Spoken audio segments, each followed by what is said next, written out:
everyone,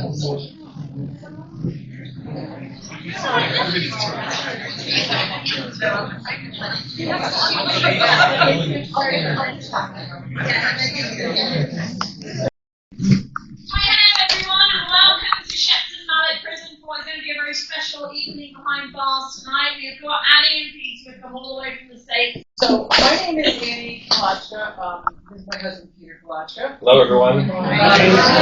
Obviously, I love him a lot to take that as a last name. So,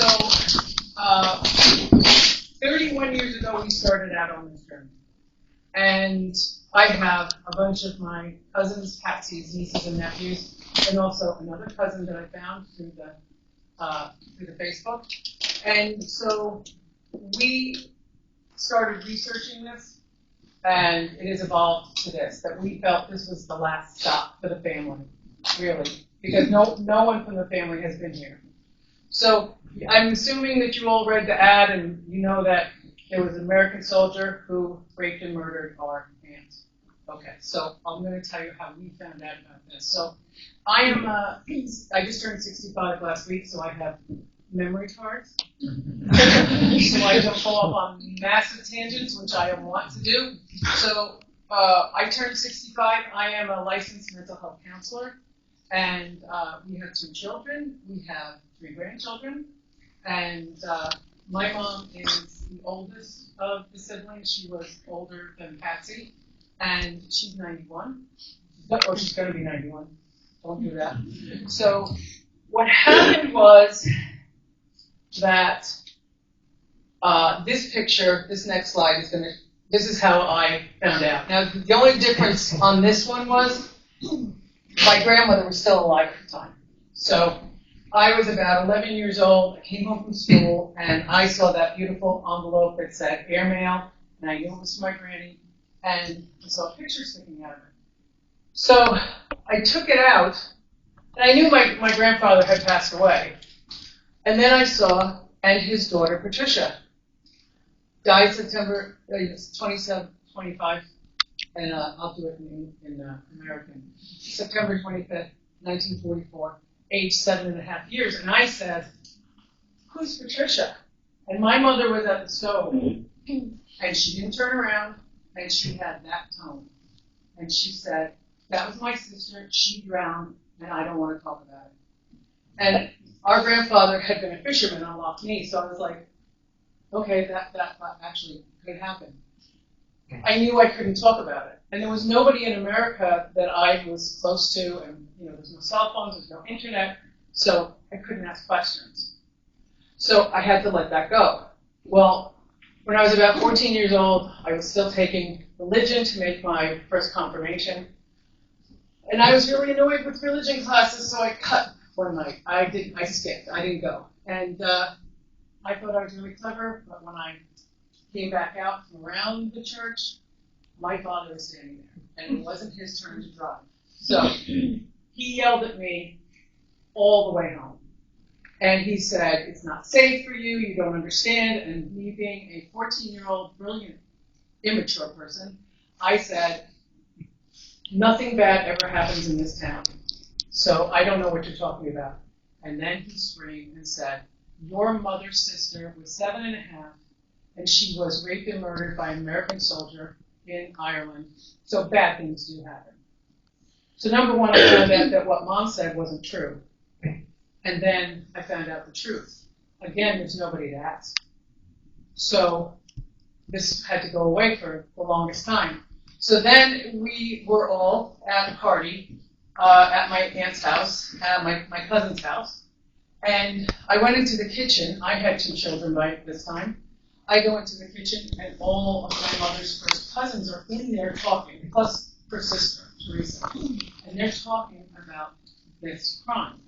And I'm panicking because my mother can't hear this, right? We're not supposed to talk about it. Because I was warned, do not talk to your mother about this. And like, so they're talking about it, and one of them said, what was his name? Harrigan, Patterson, and this little voice in the corner kind of walked me up said, his name was William Harrison.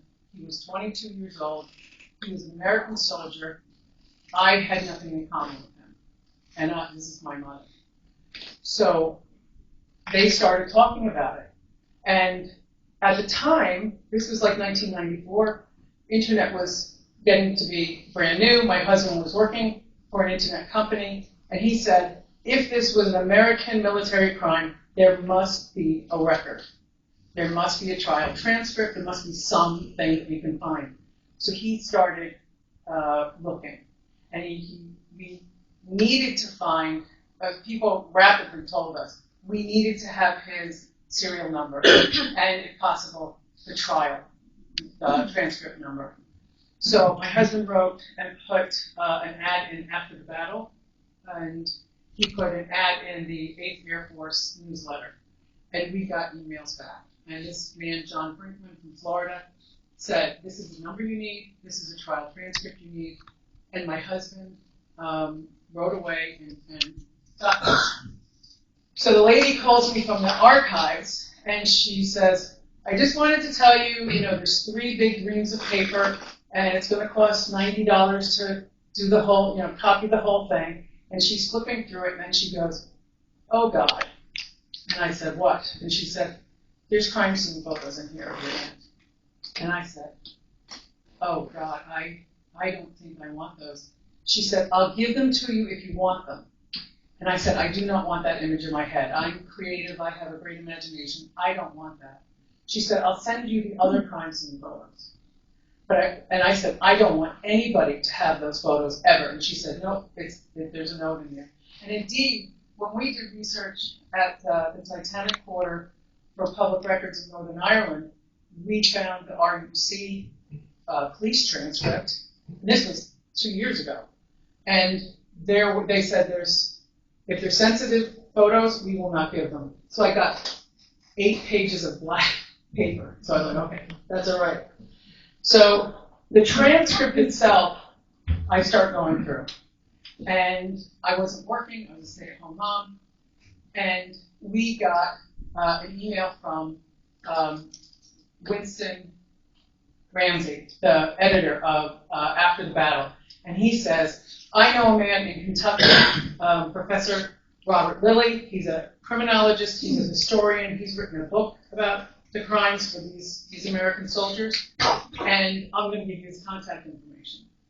So I spent hours on the phone with Bob Lilly, and he gave me the name of Harrison's defense attorney. This man, Ted Caden, lived 45 minutes away from me my entire life. So I called him, and the first thing he asked me was, are you related to Harrison, or are you related to the victim? And I said, my mother is the sister of the victim. And he says, oh, okay. So he ended up coming up to our house. My mother agreed to come, and he told me I cross-examined her on the witness stand when she was 9 years old. And they didn't remember each other. But, so in talking to him, part of what I'm going to tell you is what we know from the transcript. I have found soldiers that were on the base, and they were kind enough to talk to me. One person did not want to talk to me. That was the doctor, Dr. Bartos, who did the examination of Harrison after he was found after the crime. And his wife answered the phone, and I said, I wanted to say thank you because he did great forensic work. And she told him who was on the phone, and I could hear him crying. And he said, I don't want to remember that. I think he was 83 at the time. And he said, I won't talk to her about it, but I apologize. So this is how we found out. This is the history of what we found. So the next slide is going to be an explanation of how Harrison came to this place, how it came to the UK. So the Visiting Forces Act of 1942 was giving permission to the Americans after they entered the war to use Air Force bases, munition stations, and housing for the officers and other facilities as staging areas. So as the military law prevailed on all of these places, right? So in 1841, the UK abolished the death penalty for rape, but the Americans did not. Article 92 stated that rape and murder were punishable by death or life imprisonment. So the next slide is going to be just a background of it's going to kind of be a funnel. So we're going to get from the big picture down to the 18 American soldiers that were here and then to the one. So you can see the numbers, you can see how many were served. So the key number here for me is the 2,799 soldiers that were arrested for rape or murder under Article 92. So 1,504 were found guilty. And that's 1 in 10,000 that served. So the next is, now we come to the executions. So 140 U.S. soldiers were executed by musketry or hanging. That's 1 in 100,000. Now, musketry is by shooting. Hanging is obviously by the neck. Musketry was reserved for military on military crime. If you killed your superior officer, you were going to be shot. But if your crime was particularly dishonorable, and I emphasize that word because the Army emphasized that any dishonorable actions had to be made an example of. So, and we'll get back to the 2 mistakes that were executed by musketry here. But, so, in the USA, in the country of USA, there was 19, and we come down to the European Theater of Operations was 69. The United Kingdom is here. That's Shepton Mallet Prison. 9 of the soldiers that were here were only guilty of murder. 6 were rape alone. 3 were both rape and murder, including Private William Harrison Jr. And then we just add that other number in there just for perspective. So then we have Shepton Mallet. So that's, here we are. Now, we had a great tour of the prison with Dave today. It was so cool. Thank you, Dave. Thank you. My cousins and I went on this tour, and of course we're particularly interested in the execution chamber. Because we have a little bit of a vested interest in that. So, and we also were talking about, and Dave and I have a very ghoulish camaraderie when it comes to the process of execution and where things happened. And so the 2 executions by firing squad you can see on that wall, these were Alex Miranda and Thomas Highgate. They were privates. Their trials, the jury made a statement and they said, "We find you guilty. We sentence you to death by musketry," which was a mistake. And the law member, who's like an attorney who's looking over this, said, "No, that's not right, because he murdered a sergeant in cold blood. He hated authority, and he got drunk one night. He was taken back to the base, and they were supposed to put him in the guardhouse, but they let him go back to his barracks. And he grabbed a rifle out of the rack, and the sergeant was sleeping on a bunk, and he started yelling. He shot the sergeant at point-blank range, killing him instantly. Turned the light on and said, 'Look, everybody, there's one less sergeant.' So that's very dishonorable. That's very bad for morale, and it makes the Army look really bad. So they should have hanged him, but they didn't. And it was very similar with Highgate. They made a mistake, and they should have hanged him. So this is the brief history of this prison, which 400 years old is amazing to me, and the progression of how it was built and how it was expanded was absolutely fascinating today. And the reason why the U.S. needed this facility was because they had a gallows. And that was critical to their disciplinary action. So, and also, UK had professional hangmen, crown executioners, who were really good at their job. I can't begin to tell you how impressed I am with that, how they changed it. Because you have to think of the American cowboy noose with the little loops. All that did was strangle you. if they didn't do it right, it could pop your head off. But, most of the time you're strangled to death. It just wasn't efficient. So what happened was the execution block, brick building that was updated by military personnel, American military personnel, and they fixed the lever on the trap door, and they updated it. So that was the key thing. Now, in this scenario, they had to bring all of these 18 soldiers here. They were kept in segregation because they were guilty of moral turpitude. They might have been even more dangerous with the general population. If you stole something, if you got into a fight, you would be put into the general population. So, and then one of these soldiers brings us here tonight, and that's going to be Private William Harrison Jr. He was 22 years old here. He was born in Ironton, Ohio, which is a coal mining kind of area in Ohio, very poor area. And his mother was 14 when he was born, and his father was 19 years old. And when he was 6 years old, his father was a motorcycle policeman, and he got into a serious accident and lost both his legs above the knee. And for the rest of his life, he was in a wheelchair. So it was a very tumultuous time in his life.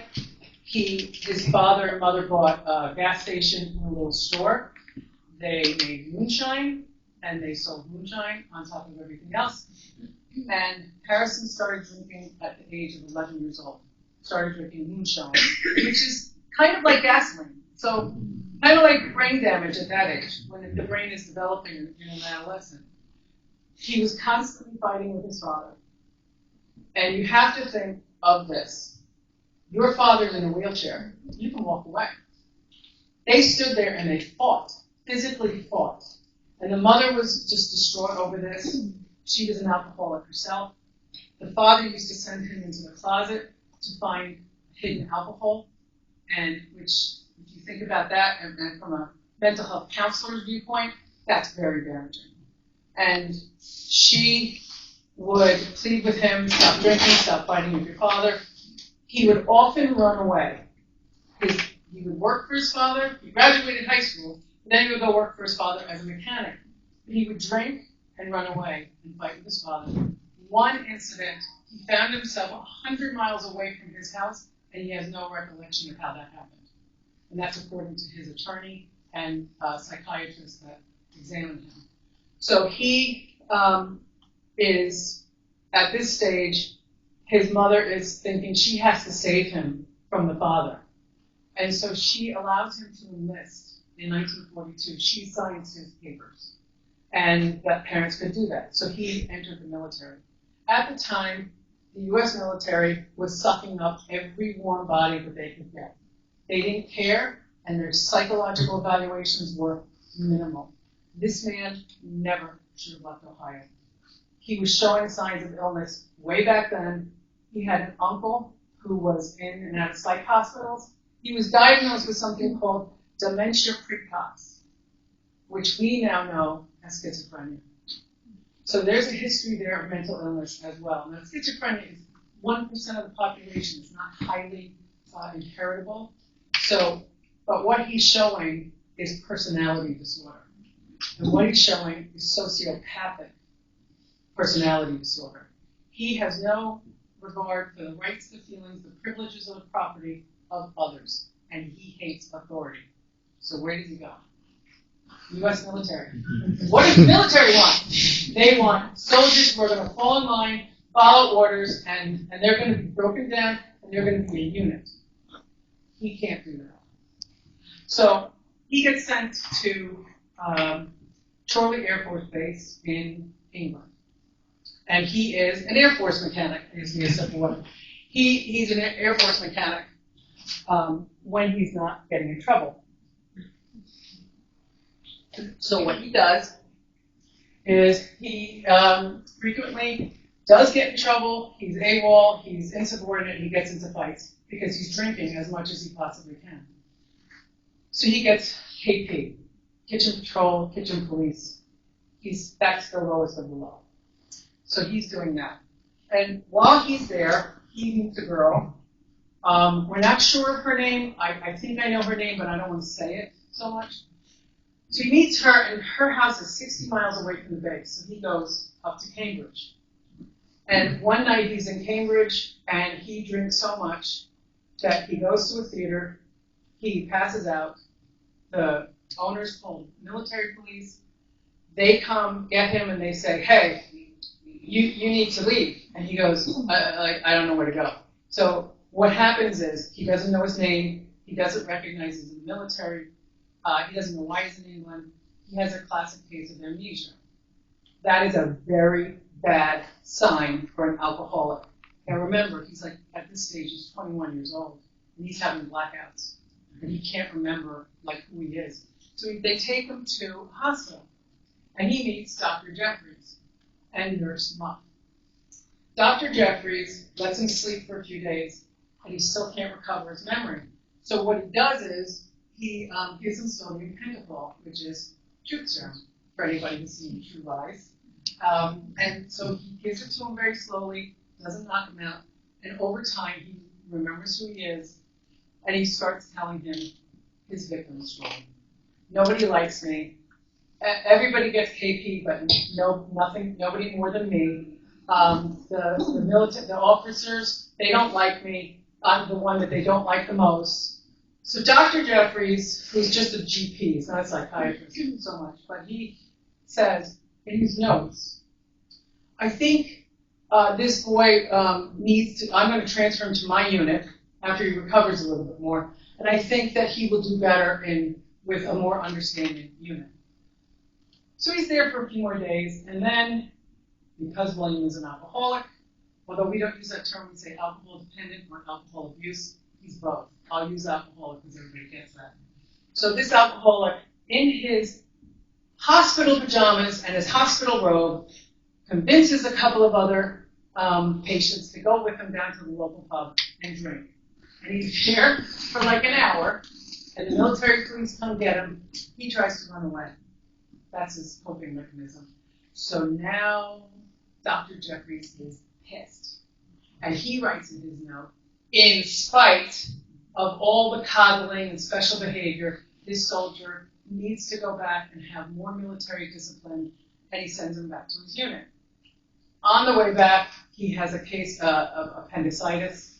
He goes to a hospital. He's there for 4 weeks for recovery. I'm like, okay. So he goes there, and he goes back to his unit, and then he is transferred to Clonto Air Force Base in Killicolby, Kinrush, Arbo area in Northern Ireland. So the next slide will now give you the idea that now he's transferred to this place. Now he's about 8 months away from meeting my family. But what happens is he's there, he's on the base, he's still getting in trouble. He's been court-martialed, I think, 4 times by now, and he's been in prison, like their jail, and it increases every single time. 1 month, 2 months, 3 months, whatever. So in June of 1944, he goes to Dorman's Pub, which is close to the base, and he meets our grandfather. And my grandfather comes in from a day of fishing. He's in to have a sociable pint with his friends, and he sees this sad sack little American soldier at the end of the bar, and he feels sorry for him. And he had been to America, so he wanted to talk about America. So he goes over and talks to him, and he says, what you need is a cup of tea at my house. Come to have a cup of tea. He ended up staying for 2 solid days. That's a symptom of that personality disorder. You know, my grandmother was, at that point, I think 6 months pregnant, and there were other little kids in the house. My grandfather was working, and this guy just stays. He finally leaves, but of course, he's AWOL. So now they're really mad. They put him in for 6 months. So the problem is that they let him go 3 months early. And we think that that is because the base was winding down. The war was winding down, so they're starting to transfer people out. The base is troop transport, not troop transport, troop training center. The fighters, the fighter pilots that come back from the missions, they come back for 10 days rest. They talk to the new pilots that come in, and then they rotate in and out. And then some of them go home, depending if they've done a certain amount of missions. I think it's 30. So he gets out, and that was a Sunday. The pub should not have been open. But he went to the pub in the afternoon. He has 15 beers, 15 shots of gin, 2 shots of sport. He sees my grandfather and he borrows £3.10 off him. And he says, the next time I get paid, I'll pay you back. So, and those are small beers, by the way. They're not like the 22 ounce, that you get. So, the next slide. Now, this picture of the couple, that is my grandfather, Patty Wylie, and that's our grandmother, Mary Wylie. And they were married in New York, and my grandmother was born in Scotland, in Glasgow, Scotland, and my grandfather was born in Killycolby. And they both made their way separately to New York. My grandfather was a trolley conductor. My grandmother had taught in a convent in Winnipeg, Canada, and then went to be with her family, her mother, her sisters, and cousins in New York. So they meet, but the times were not very sociable or accepting of the Irish, that no Irish need apply. So they went back to Patty's hometown of Killycolby. He becomes a fisherman. He rents a farm from his cousin Susan, and that is still in the family, we're happy to say. So, and this picture here this is my mom. She's, I'm not sure how old she was then, probably 5'3". This is Patsy. This is one of 3 pictures that we have of Patsy. And this is my Uncle Charlie. And that's Granny. So, September 25th, Harrison gets up at 8 o'clock in the morning, and he has a bottle of port wine under his bunk. He asks the other soldiers in his barracks, do you want to drink? They said, it's too early to be drinking. One guy had a little bit of it, and he finishes 2/3 of the bottle of port. He does not have anything to eat. At 10 o'clock in the morning, he goes down to Dorman's pub to retrieve a picture of his girlfriend. And he stays all day, and he drinks all day, and he doesn't eat anything all day. He does have 1 cup of tea that Mrs. Dorman gives him, and he alternates between the pub and the kitchen. At 5 o'clock, he walks down to our grandmother's house. My grandmother at this stage was 9 months pregnant. My mother was 9 years old. She had gone to school that day, and she was out on the bicycle getting the rations. Patsy was home. She's 7.5. Charlie's there. Margaret's there. And he comes in and he says, where's Sadie? And, she's away for the rations. Well, I wanted her to come with me because I wanted to get a present for the family. I wanted to buy minerals and beer for your kindness for being so nice to me. And my grandmother says, we don't want nothing off you. And then he says, well, let Patsy go then. And Patsy knew who he was. She knew him for 2 days, right? So she's not intimidated. So Granny says, no, I'd rather you wait till my husband comes back. And at some point, he convinces her, and Patsy takes a little tomato basket, and they go up the lane. My mother comes down on the bicycle and meets them at the main road. He immediately says, give the bicycle to Patsy, because when I give her the basket, it's going to be too heavy to carry home. A basket with a bottle of beer and a bottle of soda is going to be heavier than a bicycle with 2 bags of groceries. So this is obviously manipulation. We firmly believe, despite his lawyer's assertions that this was not premeditated and that he didn't think about this ahead of time, we honestly believe my mother was a target. So she says, no, I have to go home and help my mother. I have to go do my homework. And they go along. The 2 of them walk up the road. And the next part I'm going to tell you is difficult As a mental health counselor, I need to say if you have been a victim of sexual assault, if you know somebody, if you're traumatized by hearing it, I'm not going into really graphic detail, but it's going to be enough. I would ask that you leave the room if you can't. I don't want anybody getting traumatized. So, the next slide. So what happens is this is a field that's about a quarter mile from the house. There's 4 haystacks in it. Harrison told his attorney that Patsy said, oh, there's a shortcut. Let's cut across the field. So he picks her up and he carries her over the fence into the field. They get to the first haystack, and he sits down and proceeds to tell her what it's like in the guardhouse. And then he proceeds to start to molest her. And he starts to cry, she starts to cry. And he says, okay, well, let's just go on to the store and let's go let's do the errand. And so they're walking from one haystack to the other haystacks, and this is according to his attorney. Because he testified at the trial, but of course they're not going to ask him this question, because that is an instant death sentence, because it instantly means he's guilty. He did confess, but she pulled away, and she pulled her hand away, and he says, well, you can't tell anybody. Don't tell anybody. And she pulled her hand away, and she says, I'm going to tell my mother. And as he confessed, I got white hot mad all over. And he proceeds to beat her unconscious. And then he raped her. And then he strangled her. And he covered her body up with hay.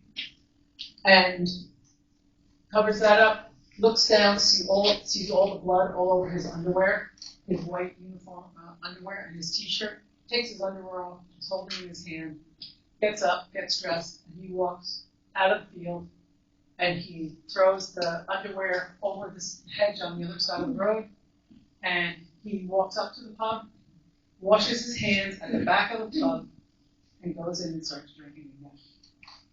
He's there till 9:30 that night. So my mother comes home, and Brandy says, did you see Patsy and Harrison? And she says, yes. And she says, go ye on up the road to the company. And she said, no, I have homework and I have this to do and that to do. And Brandy, being the clever person that she was, she said, well, this thoracic powder, I don't want this. Go back up to Queens and exchange it. So she takes her bicycle and she goes back. So that's maybe 15 minutes or so, 20 minutes. When she goes back up the road, she doesn't see or hear anything. She doesn't see them. She goes back up, she's waiting half an hour. She comes back to the house. Grandma says, did you see anybody? No. She sends my mother down to the loft to a note to my grandfather, and he comes up. My mother goes up to Dorman's pub, and she sees Harrison at the bar. And she says, what have you done with Patsy? And he says, oh, didn't you see her? I left her at Malin's pub. I bought her 2 lollipops, and I bought her minerals and beer. She was at the crossroads. You must have missed her. And my mother looks at him, and she sees that his uniform pant knees are wet. And she said, what happened to your knees? And he turns around, turns his back to her and says, I fell. And he stops talking to her. And she said, I knew he was not going to say anything else. She goes back out. My grandfather comes up. He says, what have you done with Patsy? And he says the same thing. I left her at Malin's. I gave her 2 lollipops. And, you must have missed her. My grandfather, we're pretty sure, we're piecing things together, because he died long before I was born. We think what happened is he got out of the pub, and he said, this American soldier doesn't have ration stamps. Plus, the store owner testified that he hadn't had lollipops for 4 years. So my grandfather must have realized something was wrong. He went to the police, the RUC, and filed a report, and everybody started banding out looking. At 12 o'clock, 4 boys, 4 young boys, 18, 19 years old, 4 of them go into this field with a torch, and they see the basket, the white lining of the basket. And then they go further in, and they see her head and her beret partially covered with hay. And then they uncover the hay, and they see she's naked from the waist down, and there's blood everywhere. So they knew she was dead, and 2 of them saved the body. The other 2 went back to report it. The police came into the field, and at 5 o'clock, they bring my grandfather down to identify his daughter's body. 9:30, Harrison leaves. He gets into a taxi. He goes back to the base. He goes into the officer's mess and he gets something to eat, and they notice that his hand is swollen and it's bleeding and it's cut. And they said, what happened to your hand? He goes, oh, I got into a fight in Dungannon with 2 soldiers, but you should see them. They're worse than me. And then he goes into a different mess, the enlisted man's mess. And he gets something to eat, and same story. But now it's a buck sergeant. I got into a fight with a buck sergeant. So his lies just keep building, and he goes and crawls out a window for some reason, and crawls into a Jeep, and he is sleeping there until 2:30 in the morning when they find him, and they bring him in to Dr. Bartos. Dr. Bartos strips his clothes off. Dr. Bartos starts collecting hayseed from his pants, his socks, his shoes. He starts examining him and writing down what he sees. He sees a lot of blood in the genital area. He sees a lot of blood on the top of his white T-shirt. He noticed abrasions on the head of his penis, and he took blood clots from the hair and the pubic hair, and that later matched Patsy's blood type.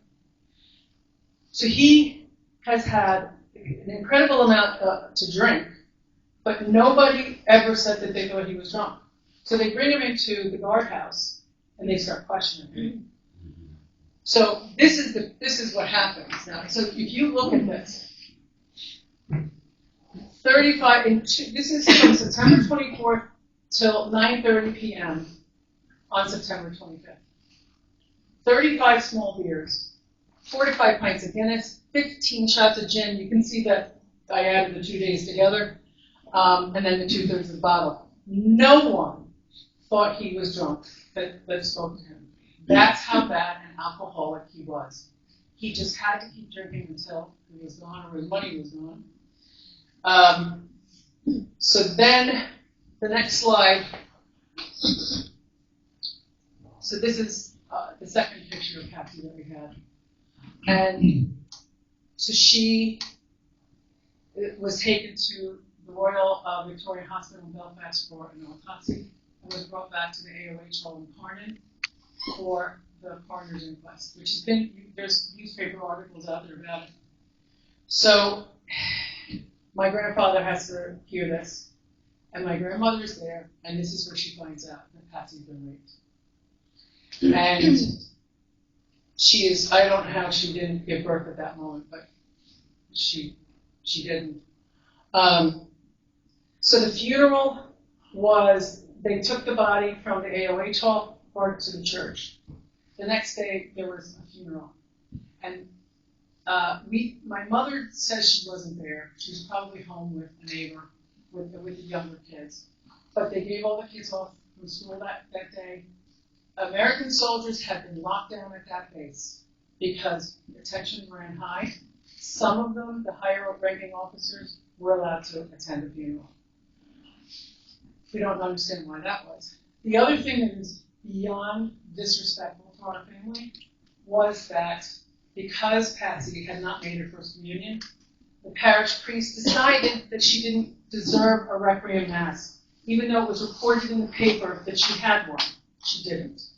And the head priest did not celebrate that mass. He had an under person do it. So we are very upset by that. Certain members of the family are researching that. God help whoever she gets in contact with. If I'm bad, there's no money for a tombstone. There was just a small white disc for years. So the soldiers that I spoke to, they loved the community. They felt very much at home. They would go out and buy eggs, and because they hated the powdered eggs from the army. So the hostility grew, and some of them didn't feel safe going off the base. It was very upsetting to them. one of them was leaving the base and got hit in the head with a brick. And he never reported it. He never tried to find the person. He understood exactly why. So the next one is the beginning of the trial. Dishonor. The Army is now furious because not only has he made everybody look bad, he has done something that is so reprehensible to every person on that base that they're going to make sure that this is done by the book.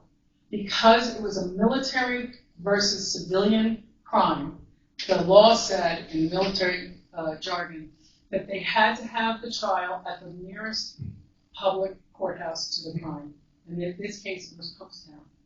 And they sent out letters to all the journalists, and they said, please cover this, you're welcome to attend, and it was open to the public.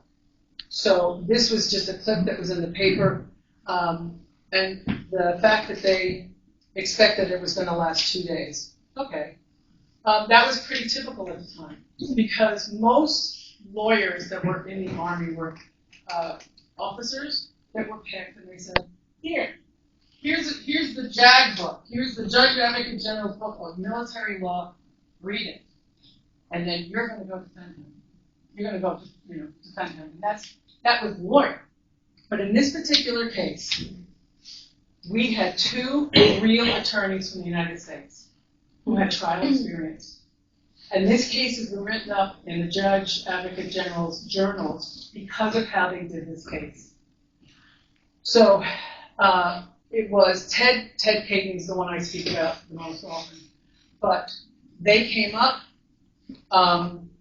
They were actually in the slide that was of the haystacks. There was 2 men. Oh, yeah. This is Ted Kagan, and this is Clarence Liggett. So they were based in Belfast during this time, and they interviewed him. And Ted told me, he said, "Why did you do it?" And he said, "Well, she said she was going to tell, so what other choice did I? I had to kill her." Now that is very symbolic of sociopathic, psychotic behavior. That's somebody who's a serial killer. We have suspicions that he has done something in other parts of the UK that we're investigating, but we don't have that down yet. So Ted knew that it was going to be very hard to try to spare him from the death penalty. He had a signed confession, and that his goal at this point was, I know he's not right in the head, but the psychiatrists are not deeming him insane. So he's going to be eligible for the death penalty. So that's their biggest challenge. The transcript itself is the largest transcript from the European Theater of Operations, as opposed to, say, Private Eddie Slovic. You may have heard of him. He was the first soldier executed for desertion since the Civil War. And it was happening a lot. He just did not want to fight. And he deserted frequently, and Eisenhower decided to make an example of him, and he was shot and killed. And his wife just got that telegram that said, "Your husband has died in a non-battle related incident. He was judiciously shot because of his own actions." And that was it. So the most so my mother has now had my uncle, Joe, 17 days after the funeral. 17 days after the funeral. So my grandfather, my grandmother, and my mother all testified at this trial, and it's all there in the transcript. So it was very jarring to read that. There was a lot of language issues, like they would say lane, and we would say road. So there was a lot of things that there was a lot of repeated questioning. And so I guess it was very frustrating for my grandmother. She was apparently losing her temper at being questioned multiple times. So the most popular response at the end of when Harrison gets to testify, they ask him these questions. He repeatedly says, "I don't know. I don't remember." That's what he says constantly. There were 7 psychiatrists that examined him. 2 of them testified at the trial. They both none of them can say he's insane. And the rule at this point was the McNaughton rule. At the time of the crime, did he know right from wrong? And the answer is yes. So they can't find him insane. So the defense on the first day of the trial says, we need to have a recess. I need to find these two witnesses. And so they were granted this recess. They did proceed with part of the trial that particular day, those 2 days. And so they get these people on recess to send out subpoenas and to try to find Dr. Jeffries, the doctor from Cambridge, because Harrison has told them that he will save Harrison. Because we were friends. You remember me. I stuck out in my pajamas and I was drinking in a bar. They'll remember me. Don't worry about it. Nurse Muff had been shifted to another location, and the subpoena didn't find her in time. But what does happen is that after the trial, in mid-December, she shows up at Ted Caden's headquarters office to respond to the subpoena. And she says, I'm sorry I missed it. He was definitely a head case. But, please, can I stay here for a few days? Because where I am is really cold, it's really rainy, and I could use a break. So they said, sure. By doing that, she missed the Battle of the Bulge. Her entire unit was overrun. So she was saved. So I kind of sit there and go, well, that was one good thing he did. The two psychiatrists say he had normal intelligence. He definitely had this personality disorder, but that's a personality disorder. Those are traits that are so deeply ingrained in your behavior that they're very difficult to get rid of. And he just shouldn't have been there. And I told you about the McNaughton rule. So let me see where. Yeah, so Ted says at the very end of the trial, he says, our defense boils down to a simple question of whether or not he had intent. Premeditation, did he know what he was doing when he committed it? I submit for these reasons he is not guilty as charged. They've even tried to introduce the fact that Patsy getting beaten up didn't kill her, that she wasn't strangled, that maybe she had a rare form of epilepsy. And the doctor said, nice try, no. So after almost 2 hours of deliberation, he is found guilty. They sentenced him to death. But they made a mistake. They should have said how he was going to be put to death. So they had to go back to court briefly on December 2nd and revise it to say, you were sentenced to death to hang by your neck until dead. You have to be very specific. So that was the amended part. Did you want to take a break? Yeah, at this stage?